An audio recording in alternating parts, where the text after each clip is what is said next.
Gaza के सीमावर्ती इलाकों पर कब्जे के बाद इजराइल के रक्षा मंत्री की चेतावनी, बोले बदल देंगे गाजा का नक्शा। इजराइल के हवाई हमले में हमास के वित्त मंत्री समेत कई आतंकी ढेर, दोनों तरफ से मौत का आंकड़ा 2000 के पार। हमास के साथ युद्ध के बीच इजराइल के पीएम नेतन्याहू से बाइडेन ने की तीसरी बार बात। हथियारों के साथ इजराइल पहुंचा अमेरिकी विमान। आज इजराइल पहुंचेंगे विदेश मंत्री अमेरिका के एंटनी ब्लिंकन। इजराइल में न्यूज 18 इंडिया की जाबाज रिपोर्टिंग, ग्राउंड जीरो से युद्ध की पल-पल की रिपोर्ट सिर्फ न्यूज 18 इंडिया पर। में लगातार मिसाइल की आवाज, बम की आवाज, धमाके की आवाज आ रहा है। पीएफआई से जुड़े लोगों पर देश भर में एनआईए का एक्शन, 20 ठिकानों पर छापेमारी, दिल्ली, महाराष्ट्र, यूपी, एमपी, राजस्थान और तमिलनाडु में कार्रवाई। आदिलाबाद की रैली में गृह मंत्री अमित शाह का तेलंगाना के सीएम पर हमला, बोले ओवैसी के हाथ में केसीआर की कमान, तेलंगाना में बीजेपी की सरकार बनने का दावा।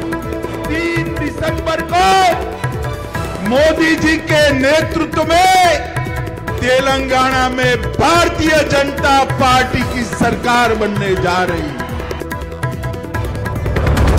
न्यूज 18 इंडिया के अमृत रत्न सम्मान कार्यक्रम में कांग्रेस के फिलिस्तीन के समर्थन में प्रस्ताव पारित करने पर बोले केंद्रीय मंत्री पीयूष गोयल, कहा कुछ पार्टियां राजनीति के लिए देश का हित भी नहीं देखती हैं।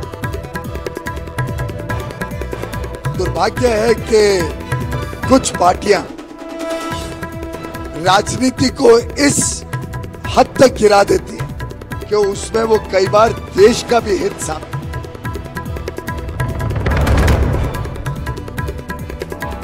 सिक्किम में बाढ़ पीड़ितों की मदद के लिए वायुसेना ने की हेलीकॉप्टर की तैनाती, एक दिन में 16 विदेशी नागरिकों समेत 175 से ज्यादा लोगों का किया गया रेस्क्यू। अब तक 690 लोगों को सुरक्षित ठिकानों पर पहुंचाया गया।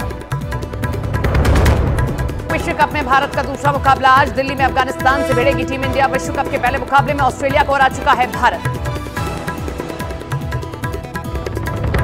न्यूज 18 इंडिया लगातार बना हुआ है देश का नंबर 1 हिंदी न्यूज चैनल। दर्शकों ने खबरों के लिए न्यूज 18 इंडिया पर जताया भरोसा। ये नया इंडिया, नए नजरिए का इंडिया, जहां लोगों का नंबर 1 भरोसा बनता है, वो जो उनके मुद्दे, उनकी आवाज निडर होकर उठाता है, लोगों की नंबर 1 पसंद बनता है, वो जो सिर्फ रफ्तार नहीं जिम्मेदारी पर भी विश्वास रखता है। देश का नंबर 1 न्यूज चैनल बनता है वो जो देश हित और जनहित दोनों को सर्वोपरि समझता है। न्यूज 18 इंडिया, नए इंडिया का नया नंबर 1 न्यूज चैनल। नमस्कार, आज का मुद्दा देख रहे हैं आप। मैं हूं आपके साथ शिवानी पांडे।